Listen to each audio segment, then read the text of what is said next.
done. Well done. Well, to be fair, it took 73 minutes to I heard, yeah, overtime. Everyone's still hungover? God, it was hard waking up. Yeah, I bet. So, before we get into all this stuff, welcome back to Ottawa. It's nice to be here. It's my second time in Ottawa, first time at the convention. So, yeah. What were you doing the first time in Ottawa? The first time I was here in 2002, and my dad, for his 80th birthday, took my mom, my sister, and I, and himself, of course, on a Russian icebreaker cruise that left from Resolute, which is the Northwest Territories. Yeah. So we had 2 nights in Ottawa, actually at the same hotel that I stayed in when I was here. It's just gorgeous. It's amazing. Yeah. That is so cool.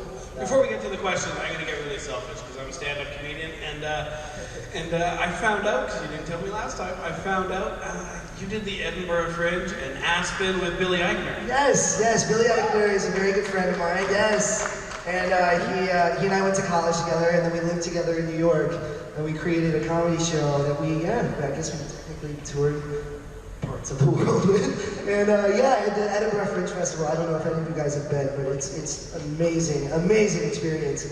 And actually Ottawa reminds me a lot of Edinburgh in a lot of ways, like a smaller city with a lot of old history and stuff. So anyway, so that was great, and we did a comedy festival in Aspen, and Billy just got cast in the new season of American Horror Story. So keep your eyes open for that. I couldn't be more proud of him. He's an amazing person. So. That's incredible. All right, we're going to start over here. Hi. Thank you so much for coming. Thanks for having me. It's been amazing. I'm just wondering what your first day on set was like. Obviously, I'm sure it was exhilarating, but did you have any idea that Gotham was going to turn out to be this phenomenon? I mean, we all hoped it would be. I remember watching the premiere episode.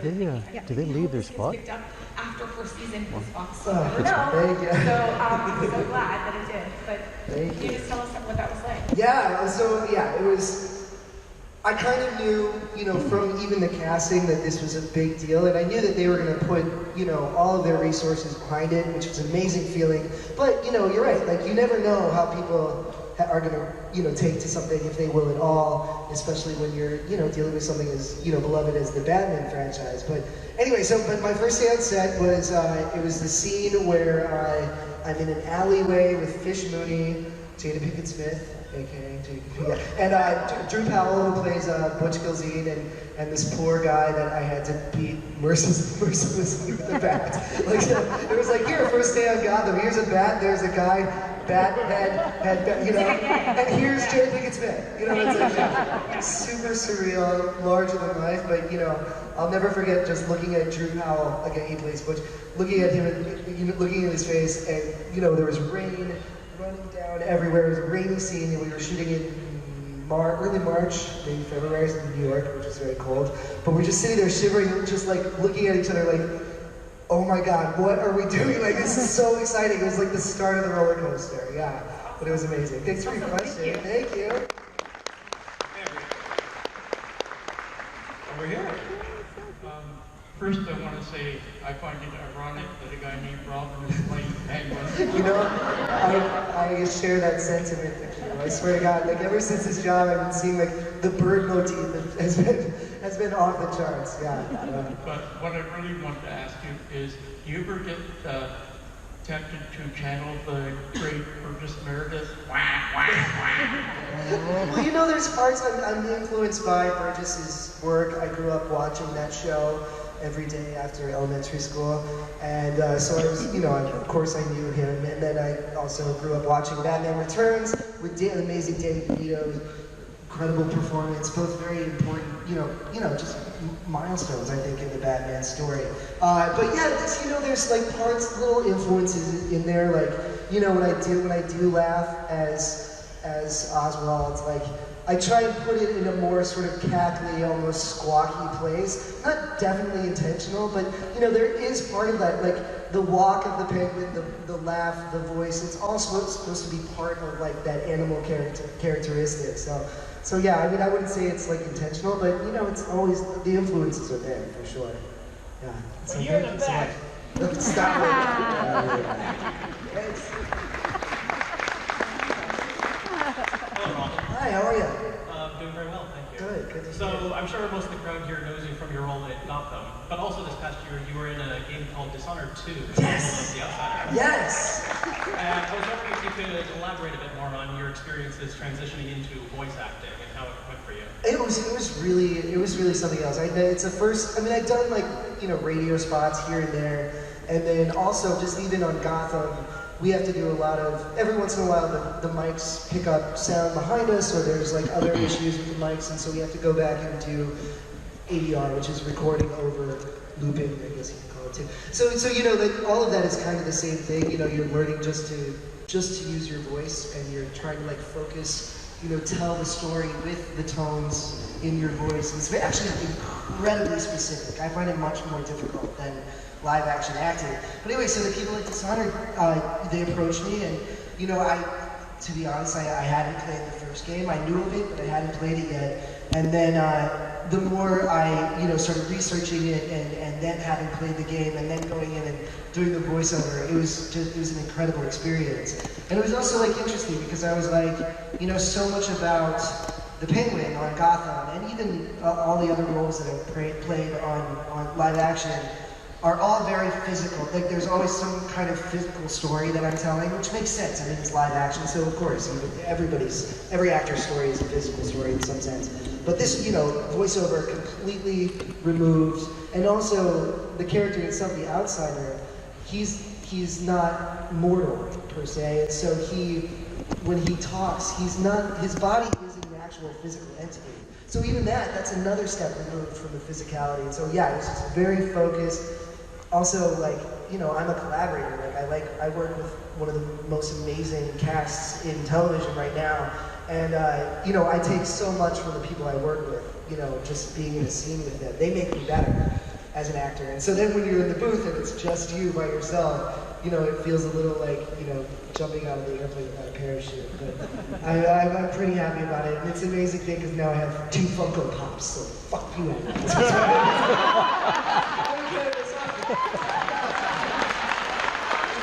was a total joke. Hey, how are you? Good to see you. Pretty good yourself? Good, thank you. I have to say, out of all the renditions of the Penguin that I've ever seen, you are by far the darkest, scariest version of the Penguin.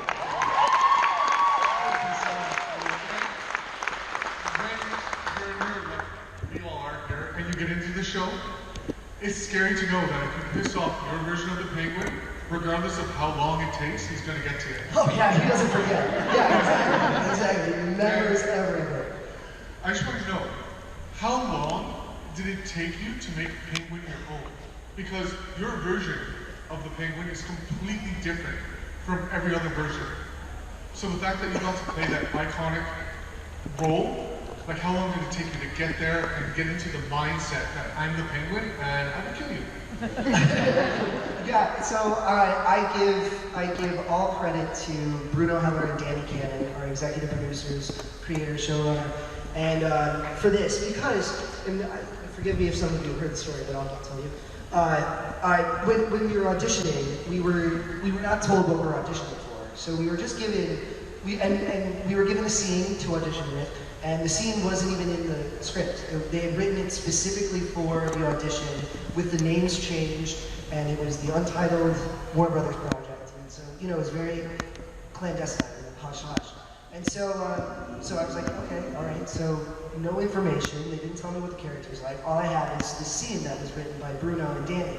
And so I just went in and I made, I was like, I know he's a bad guy. And the show was, or the scene was about some guy shaking down some mobster and then having it revealed that my character had like kidnapped his daughter or something. It was a very Penguin kind of move, like negotiating with someone with more power, only to reveal that he has the trump card, which in this case was his daughter. Anyway, so I just made my choices just out of my own, just who I was and what the material was telling me.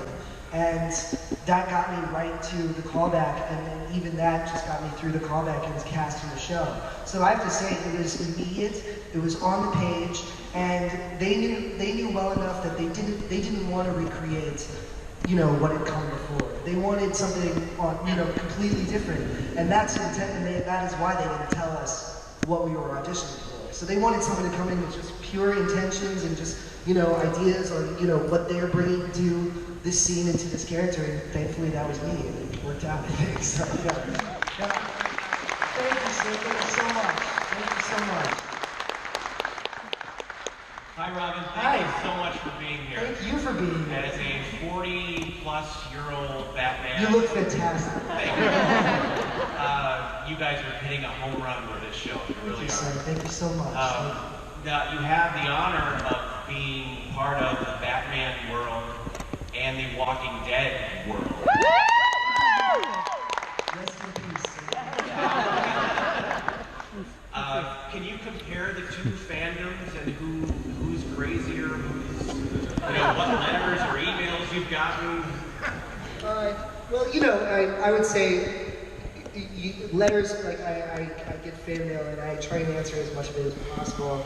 But really my main interaction with fans are at events like these. And also because like you said, I was in Walking Dead and Gotham. You know, there's the Walker Stalker convention, which is a Walking Dead-based convention, and they've been very nice to myself and my fellow Gotham castmates.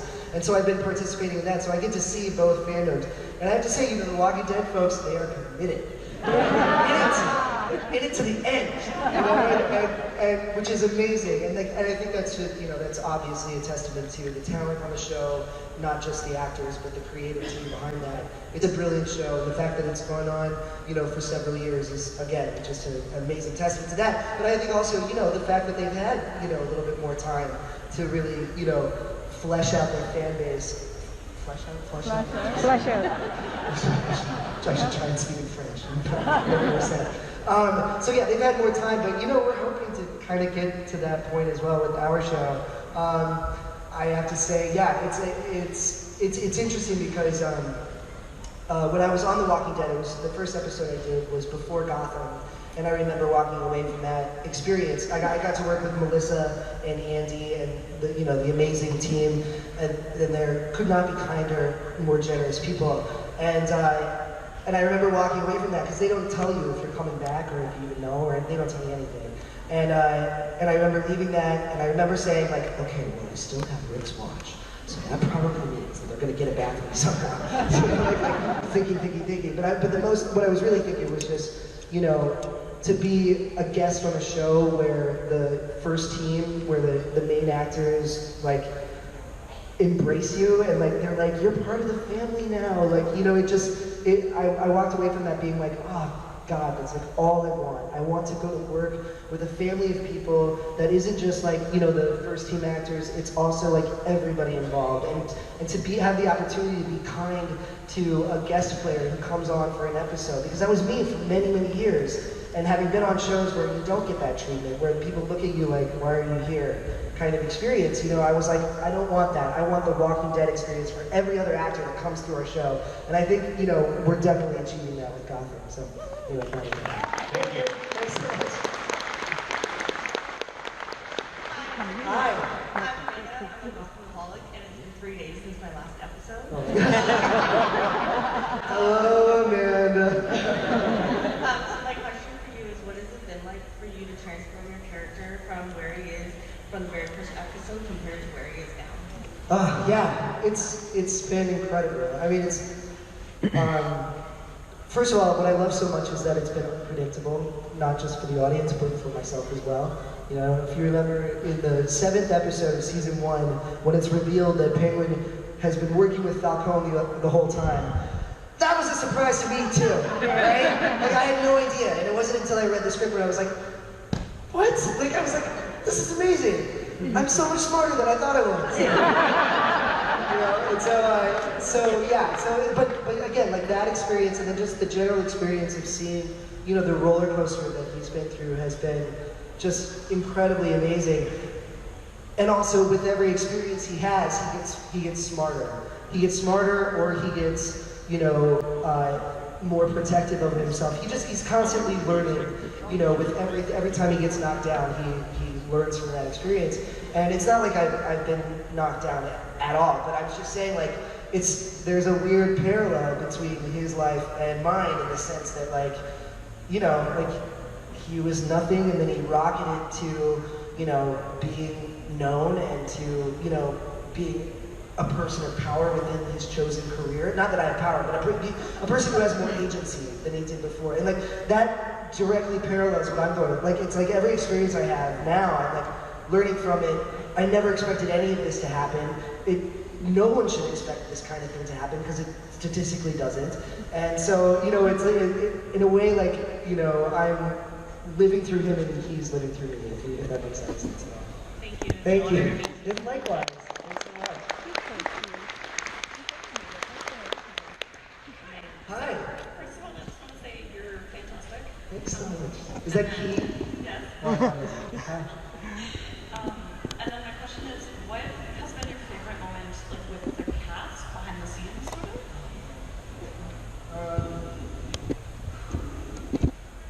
Well, I would say that my favorite moment hasn't happened yet. I'm putting a lot of pressure on them, but it's probably going to be Ben and Morena's wedding. So that's going to be a really good moment. But no, I have to say, like, there's too many to mention, so I'm just going to mention the first one that comes to mind. And it was this scene where we were all shooting. It was this season actually, and we were all together in Oswald was celebrating his mayorship, and we were all in the Sirens nightclub. I'm sorry, this is kind of a spoiler. It's really a spoiler. Season 3, if you haven't seen it. Close your ears. It was that, but it was like so. But it was one of the rare days where it was like a lot of us were there in the same scene together, which doesn't happen often. It was the first time I had a scene with Sean Pertwee and David Mazouz and Bruce and Alfred, and it was and Barbara was in the scene, and Nigma was also there, and Butch and Tabitha, and Poison Ivy. It was one of her first episodes after she had her change, and it's a ball. So we are all in, like full on, like 3-piece suits and gowns and just like hair to the billions. And then we were like, so we're all shooting, and it's like a crazy scene with people shooting and like, I don't know, fighting, and like I'm screaming and crying, of course. And so but anyway, we're in this like, and so they would call cut, and then it'd be like time to move the camera, and then we'd all like sort of look at each other and be like, let's go to craft services, which is all the snacks and food they have outside of the stage. And so literally like 7 of us people dressed.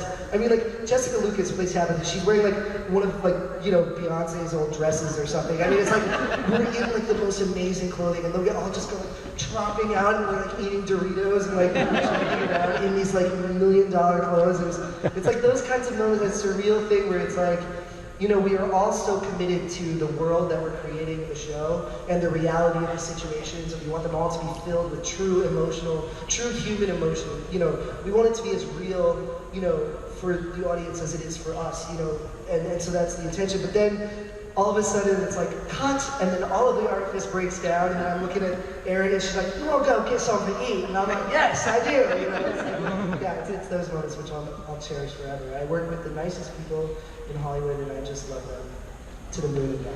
Okay, thanks.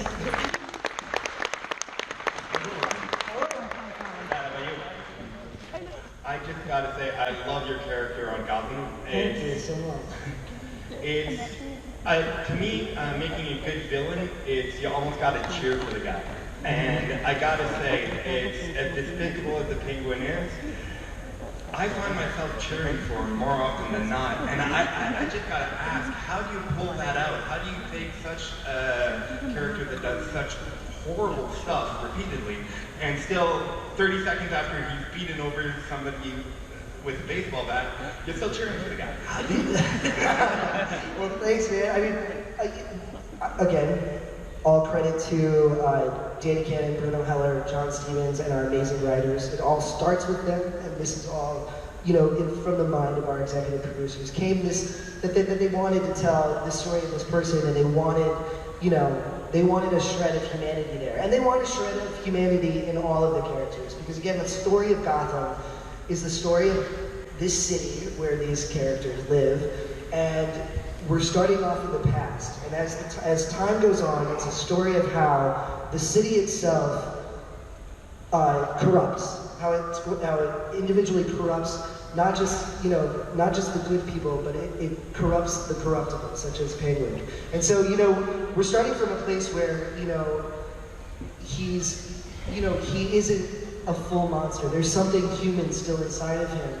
And as we go forward, someone asked me recently, like, how I want the last scene of the Penguin, but on the last episode of Gotham, may it be many years from now, what I want that scene to be. And I was like, it's like I want him to finally, in that last moment, become completely irredeemable, so that what you're just talking about right now, I still feel for him, I still care about him. I want that to be gone. That's it. That moment, that's when you're like, Batman better kill that. Batman better kill that guy. Because but that's again, we're in the long game. So I want to keep that humanity to him. But again, every season it gets dimmer and dimmer and dimmer. It's like the city is leeching it out of him. And in terms of how I do that, I mean, exactly. I agree with you in the sense that a villain should be scary. And what I find scariest, and I can expand into socio-political issues that are happening in my homeland right now. But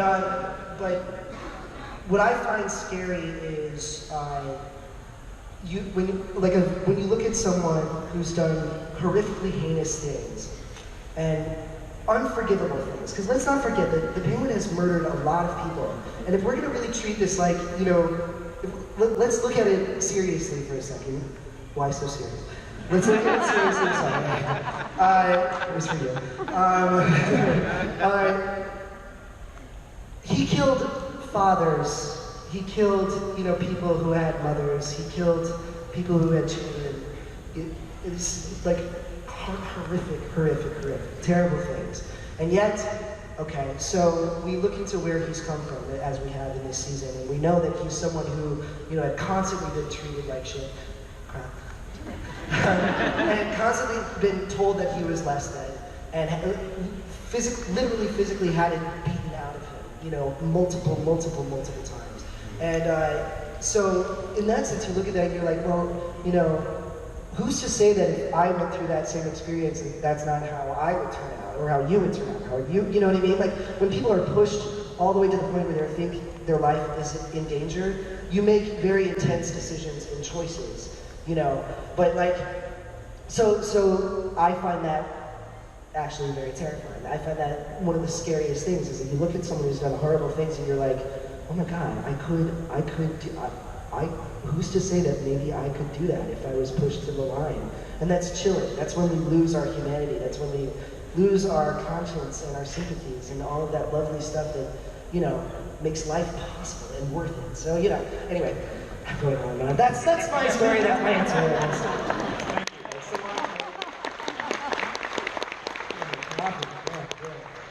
Hi. In future years, if you had to pick 3 celebrities to kill off, who would they be and why? In future years, if I had to pick 3 celebrities to kill off, or wait, just kill off and why would you pick them? Wait, are we talking I don't know, Jean-Claude Van Damme, you would think it would be a great fight, or anybody else? No. I believe in love and peace and understanding. That's where I'm different from my counterpart. I really would, let's bring it back to Gotham, and I was talking just a little bit ago about, Penguin's past and how, well, I don't know if I mentioned it here, but I usually always mention it, I had learned that he was a bullied child, something that I experienced as well. Not to the extent, I was never physically bullied, but, plenty of other stuff, and never anything to the extent that Oswald went through, thank God.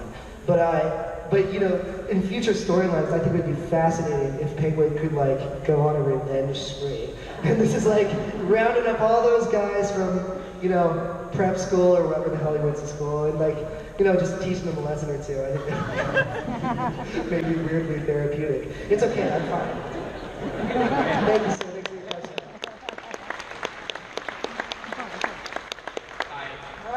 So first of all, I just wanted to say I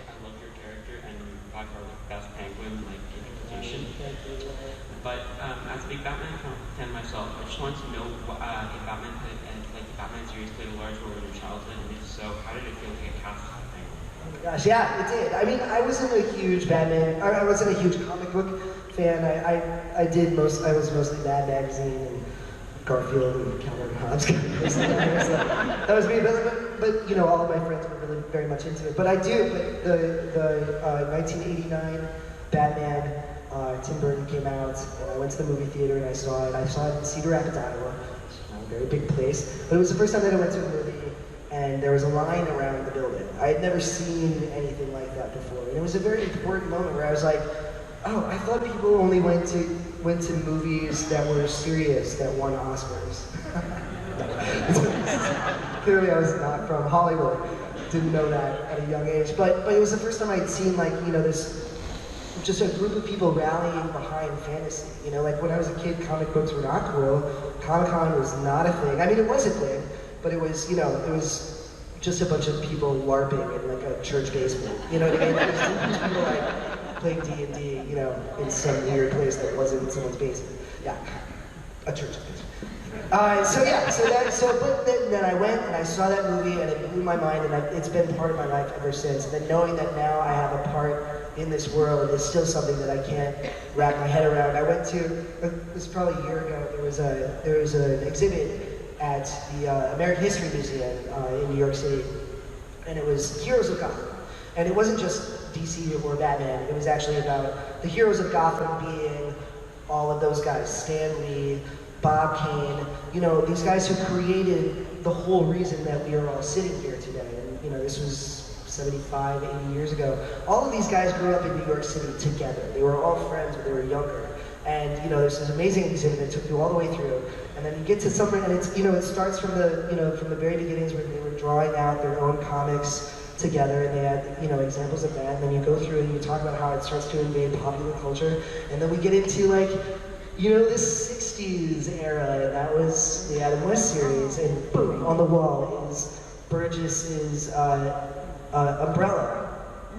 And I'm not gonna lie, like, and I could do it right now because I'm tired, I don't have a coffee, but you know, it just got very emotional right there, because I was like, that was his, we play the same character, like, I'm part of this world, maybe the things that I touch will be on a wall somewhere. What does this even mean? Like, who am I anymore? Like, it was a very huge moment, and really, like, in that moment, strangely, you know, like, we had been shooting for a year, and you know, I'd been to Comic-Cons at that point, so I'd seen all the fan love and amazing people like you guys. But for some reason, seeing the umbrella on the wall at the American History Museum just really blew it into a whole new light for me. And yeah, it's pretty surreal, but I'm the happiest guy in the world, I have to say. Thanks. How are you? Good. Thank you so much for doing this. Thank you so much for coming. It'd be weird if I was here by myself. So we were talking about it, we were like, yeah, we should just talk to each other.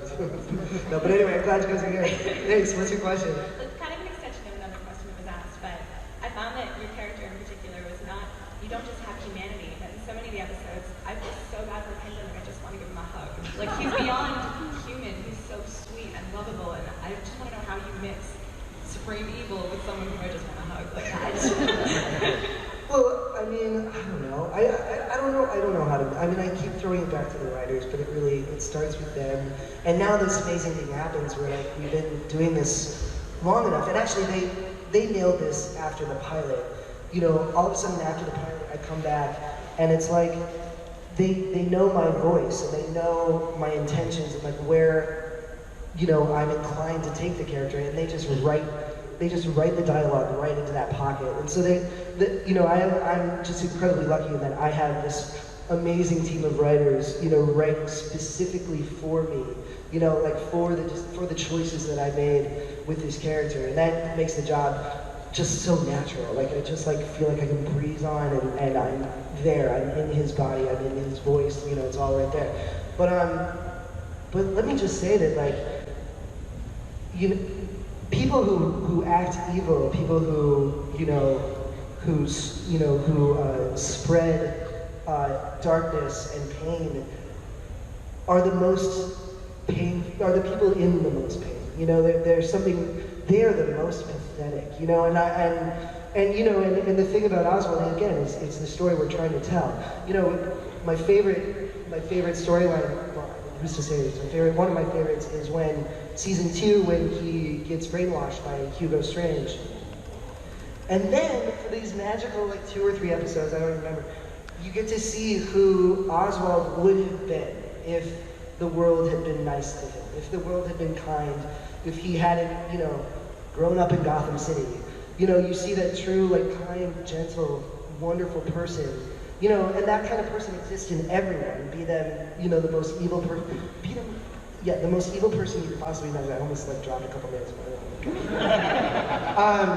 yeah, and so there's nothing more pathetic than that. So maybe there's something that people respond to. But again, it's a story about how these are human beings who could have turned out kind, and Gotham City is a place that will, you know, take you from being, you know, the most, like, uncorrupted, beautiful, privileged, intelligent, smart boy that is Bruce Wayne, and turning him into the Dark Knight. You know, that's the story that we're telling. So yeah, I don't know. Thank you. Thank you.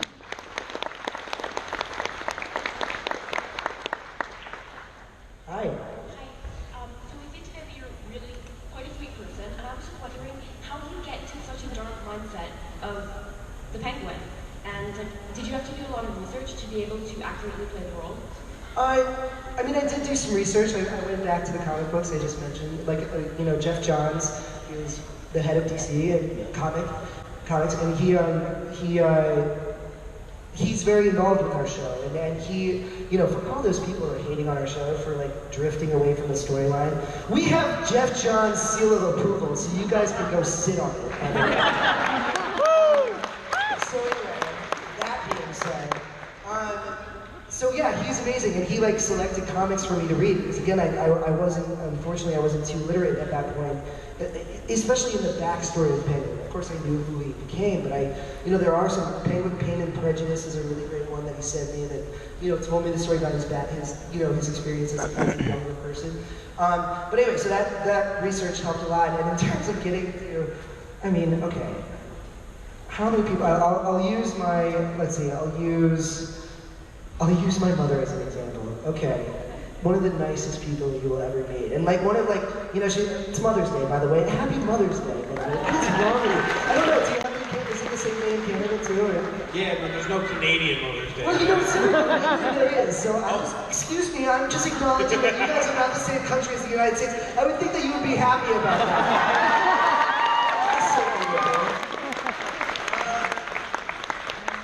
Yeah, so my mother, delightful, wonderful lady, lives in the Midwest, lives in Iowa.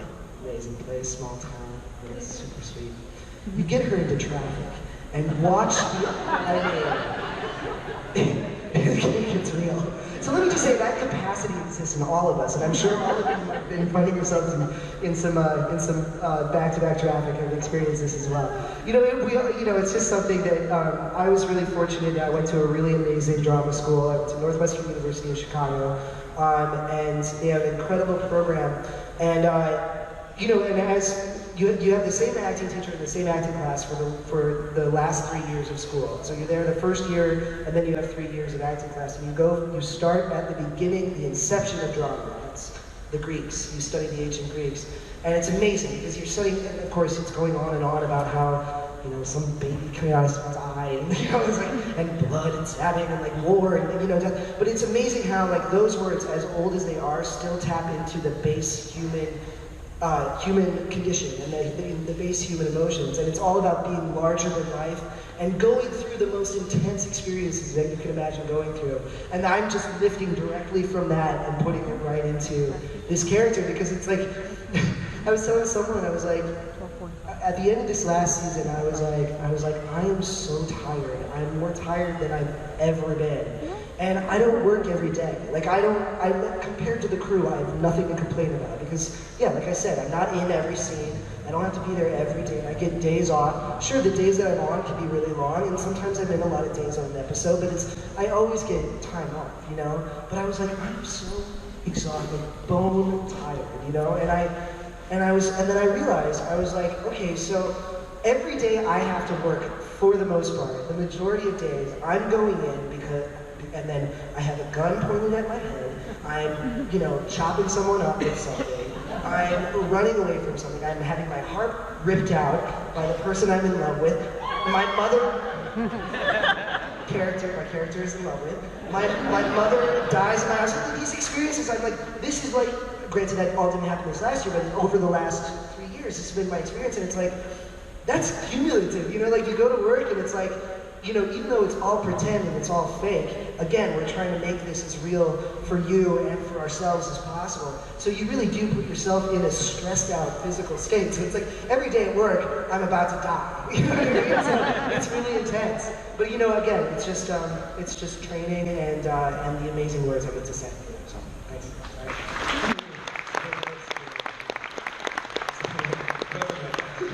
Okay. Hi. Hi. I just wanted to say that your show and your character in particular have got me through some harder times, and I wanted to thank you for that. Well, it's my pleasure, and I'm happy that you're here and right I now. wanted to ask if you yell at me as Penguin.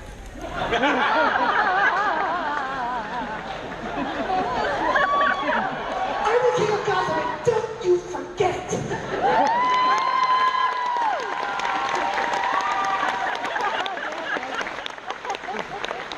Thank you, sir. Thank you so much for your kind words. Thank you. Hi, Robin. Hey! I'm glad you brought up Mother's Day because my question is about mothers. Yes. As you know, mothers, they just keep pushing. And your mothers haven't exactly panned out in the show. Like, your mother got killed, obviously, and then when you found your stepmom, she wasn't really the best stepmom. So I'm kind of wondering that after fishing meets your life, is the Penguin kind of feeling a bit more like that's a kind of mother figure because he was kind of built by the fish in a way? Absolutely. Stay tuned. Thank you. Thank you. Thanks so much. This is amazing red hair. Hi. Ironically, I am a fish, so... Yes, perfect. Hi, Mom. You've had a lot of great scenes playing Penguin, but I don't want to give any spoilers, but for the scene where you were introduced to a rocket launcher, what was your reaction when you were told that was going to happen? I was like, let's get it fast because it's freaking cold out here. No, I was like, I was just so happy about that, and like, you know, it was a really good moment between Drew Powell, who plays Butch, and myself.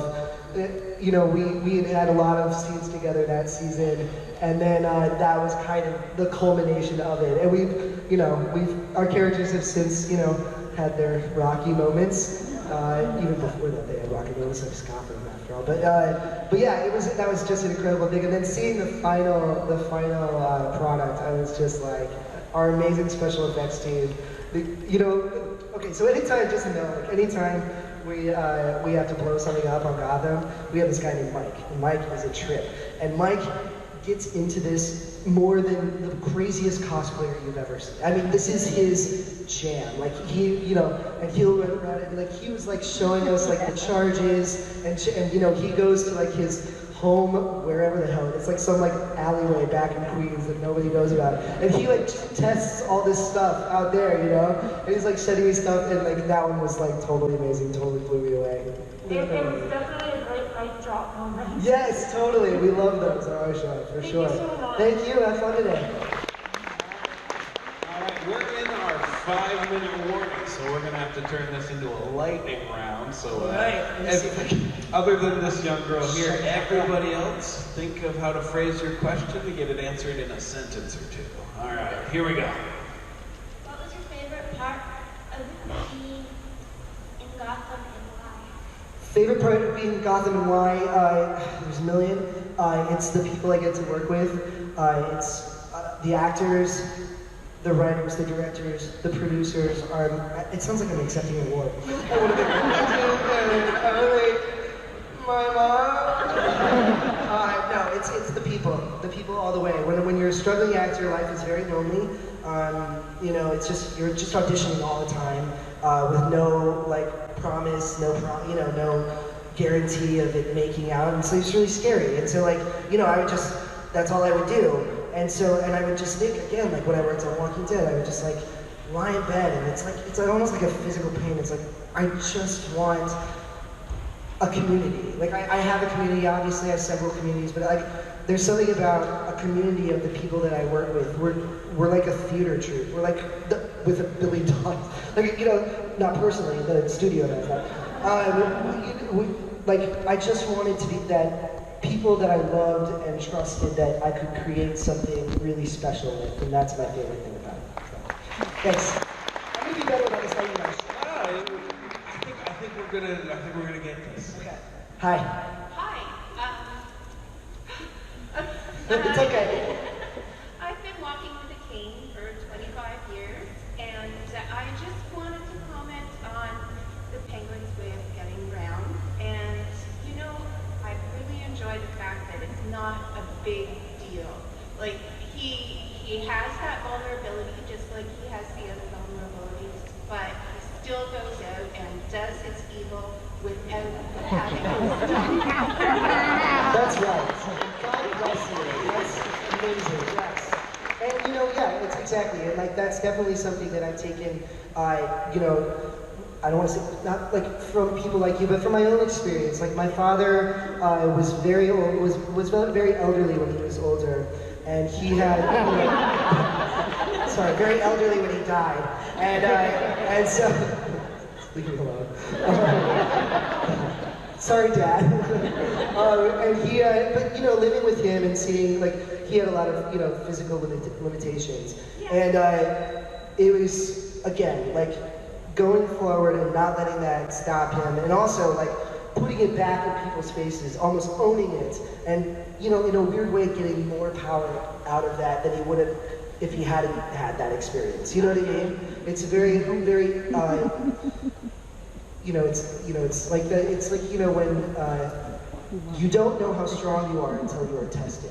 And I just take my hat off to you because you're a very, very strong person, and all the best to you. Damn straight. All right, here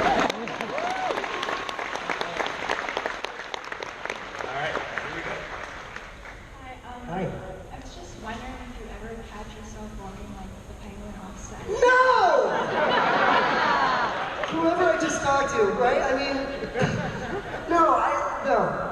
It's not. You know, it's an amazing character trait, but you know, it is.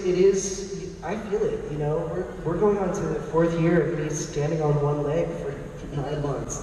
You know what I mean? It's like not fun. But again, like it's people ask me that all the time. No. I hate it, but I appreciate your question. Thank you so much. I don't hate the question, the lip gets, yeah, exactly. Hi. Hi. So besides inviting you to my house for dinner tonight, I can imagine that's not an option. I'm flying back to But I just want to say I'm not the groupie type, nor am I like one of those diehard. I'm here actually with my son, so he inspired me to be here. But yes. I just want to say I think you are one of the best actors on TV. Oh, so. Thank you so much for watching the show. Thank you. My question is along those lines. I can imagine you get bombarded with love and adoration. How do you keep your ego in check? Or like, how do you keep your feet on the ground when people are idealizing you so much? And yeah. Well, okay. So, yeah. So I'm from the Midwest, which is not that different from Canada in some regards, in terms of like people's temperament and the way you're raised. And you know, it's a very waspy family, you know, Anglo-Saxon Protestant, you know, kind of situation. And so, you know, when I first started doing these appearances, it was very difficult for me, and it's still taking me some time to sort of wrap my mind around, you know, forcing myself to sit down at a table so that people can come up and be really nice to me. That's hard for me to do. It's actually like, it sounds like super easy, and a lot of people are like, why wouldn't you like that? And it's like, it's just not, it's really not who I am. And so, but you know, at the same time, I realized that, like, you know, it's me being here is about, you know, connecting with you guys and you know, just showing my gratitude for supporting our show. I mean, you know, we would have no show if it wasn't for you guys. And so that's the reason why I'm here. And that's the reason why I forced myself to sit down and just just bask in the love, which is it's too much of a good thing. It's it's never too much. It's lovely. But anyway, but it's funny. So I'll parlay this into a larger thing, which I haven't addressed yet, which I might as well. Like I recently, I'm figuring out how to interact with social media because it's especially now in light of the last few months since the election in the United States, it's really caused me to reevaluate how I look at this platform and evaluate how healthy it is for me. And so recently I disabled all of the comments on my Instagram photos. And there was a very specific reason. I had a lot of people people reaching out being like, was someone mean to you? Don't listen to the haters, just, blah, blah, blah, which is amazing. And I thank those people so much for that sentiment. I really, really appreciate it, and I completely agree. No one should listen to the haters at all. But at the same time, yeah, sure, for maybe every 1 in 500 comments, I got something, derogative or something like, you made the Penguin gay, Penguin, or Gotham sucks forever, and you ruined Batman, and blah, blah, blah, blah, blah. So, but again, that's like a handful of times in the, thousands of lovely, delightful, wonderful things. But then I was like, I don't even need those wonderful things to be said either, in a way. Like, I am trying to I ideally want to create something, put it out into the world, and have everyone else talk about it amongst themselves. Because it really doesn't involve me as much. You know what I mean? It's like, this isn't like a collaboration with me and the audience. Like, there is communication there, but this is for me to put something on for you and for you guys to watch and for you guys to all talk about it and hash it out. I really don't want to be part of that conversation because I want to keep it in a sacred place. I don't want to start looking at myself and judging myself. And I will say, yeah, F the haters and all of that. But anyone, we're all human. You come home and you look on your Instagram, and you have someone say, like what I just said, like, you made the Penguin gay, and you ruined Gotham, and you ruined the Penguin forever. And that's not only, there's a handful of horrifically hurtful things in there. And every once in a while that gets you right, gets you right where you have a feeling, And I was like, for that 2 minutes that I felt pissed off that someone would say that to me, that's 2 minutes of my life. That's 2 minutes of my life I'm never gonna have back. And so for that reason, and also just because I don't want to be obsessed with what people are saying about me, that's the reason I turned off all of the comments. I mean, maybe it'll happen again, maybe I'll turn it back on, but again, I want to be here in front of you, and I want you to come up to me, and I want you to say, you're really great on the show. Or I want you to come up and say, I don't really know how I feel about that show. Or you can come up and call me a faggot, and I'll have you kicked out. Whatever you want to do. I don't want to be communicating with someone who's hiding behind their phone and has a blocked account and has I don't want, I'm done with that. And in another regard, with kids now who are younger than, obviously, I'm not a kid in any regards. For kids now, please put your phones down. Interpersonal communication is so important. And also, I have a lot of people who come through my line and they're like, how'd you get started acting?